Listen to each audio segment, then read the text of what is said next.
This last topic is a very interesting topic. I was actually in a debate with one of my good friends who's actually behind the camera, and we were talking about the gun control thing and how it's a hotbed issue.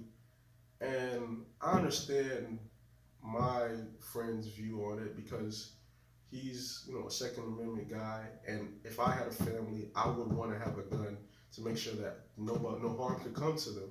But when I look at it from an objective view, not being inside of it, I kind of see the solution as you just really banning all guns for everybody, and the only people who have the right to carry have to be sufficient enough to not defend themselves enough to not even need the gun. The gun should be a last resort. You should be trained in the art of basically combating any enemy with your own self. And the gun should just be there as a last resort. You should be trained mentally, physically, and spiritually to make sure that this is a last resort. Basically, like when you go through steps when you're in karate or taekwondo. You start with your belt, you start with your little white belt, then you get your little yellow belt, then brown belt, then the black belt, etc., etc.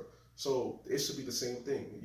There should be steps to this. It should be a process. It shouldn't be immediately you get the gun and boom, you're already locked and loaded, and you need the gun because you're scared. You shouldn't be scared. You should not even need the gun and just there just as a last resort. Same thing with the police officers. Too many police officers are saying I was spooked. He had a gun. Oh my god! Like, come on, man. If you a lame and you a pussy, you don't need and you have to have a gun. You should not be a police officer. You should be able to defend yourself and those around you with your own being. And if you need to use a weapon, use your baton or use a taser. Like that should be point blank period. And if you banned all guns for everybody, the murder rate would drop immediately. The murder rate would go down tremendously.